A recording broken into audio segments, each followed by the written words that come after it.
Elliott Bay is a kill box. Not a metaphor, not a threat assessment, a geometric fact.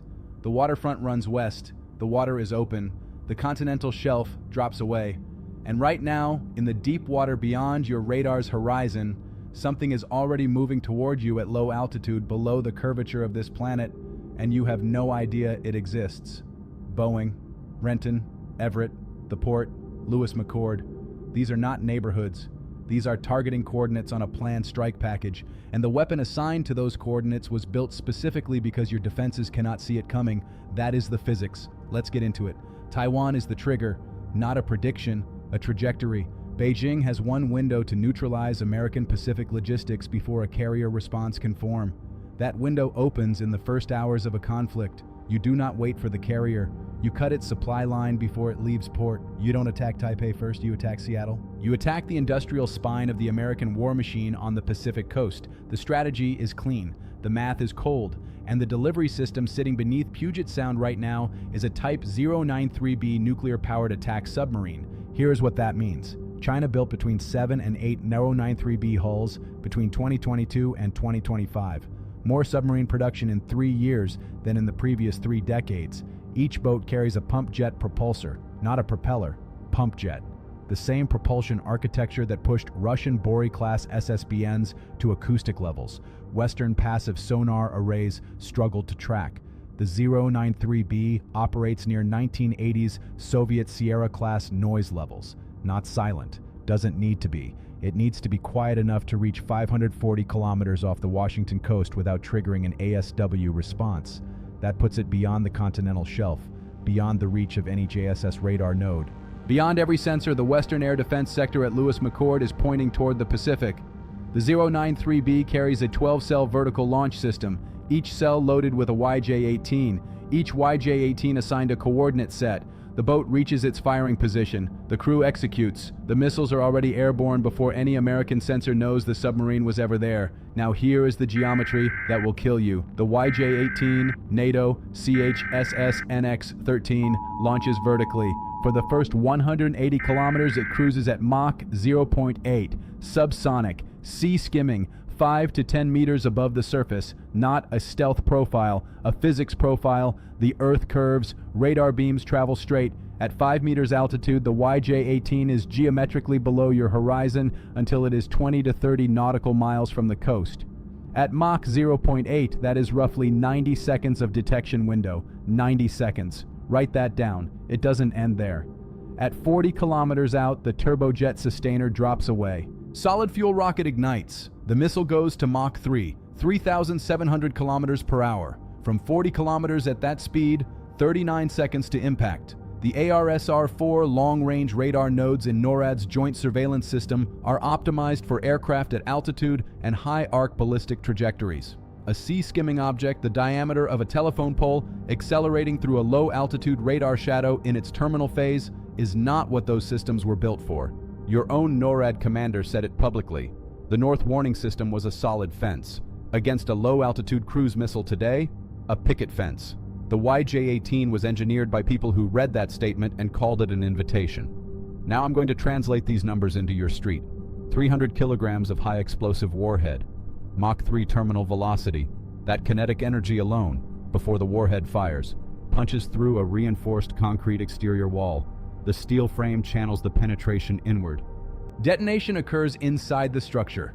Overpressure fills the enclosed volume the way water fills a sealed compartment. Every internal wall fails at the same instant. Every window within 300 meters, not just the impacted building, fails simultaneously. Not cracks, not breakage. Removal. Glass becomes lateral shrapnel at 400 meters per second. I watched what blast overpressure does to a structure from a radar post at Harrir. The physics is the same, the only variable is the city. Seattle makes it worse. First Avenue, 2nd, 3rd, compressed north-south corridors running parallel between Capitol Hill Ridge and the waterfront. A supersonic shockwave entering from Elliott Bay does not dissipate. It enters those canyons. Walls reflect it, amplify it. Blast overpressure in a channelized corridor increases by approximately 40% versus open terrain. The glass curtain office towers along the Amazon campus were not designed to be fragmentation devices. The physics will redesign them in milliseconds. Those floor-to-ceiling panels become pressure-driven shrapnel arrays.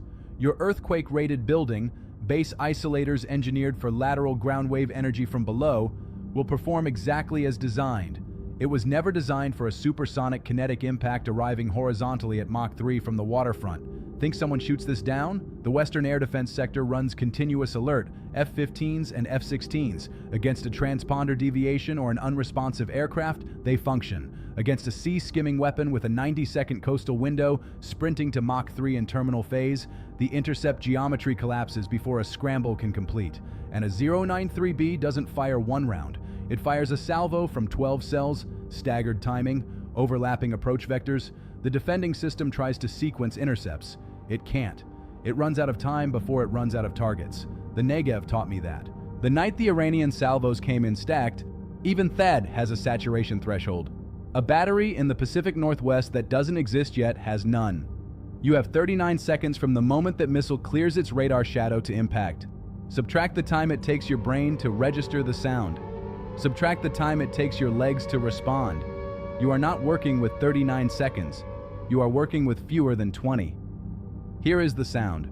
A sharp, sustained electrical whine, rising in pitch, compressing as it closes. Not a car engine, not a boat. A sustained, tightening mechanical scream that gets louder faster than it should. That is Mach 3 compressing atmosphere ahead of its own nose cone. The moment that sound registers, you move. No confirmation, no hesitation. Away from every window, every glass surface, into the interior of the building, the core, the stairwell, the heaviest vertical concrete mass you can reach. Drop to the floor against the base of a concrete column. Not beside a window, not in a corridor. The overpressure wave travels horizontally. Floor level against mass behind concrete is your geometry. Seal your palms over your ears before impact.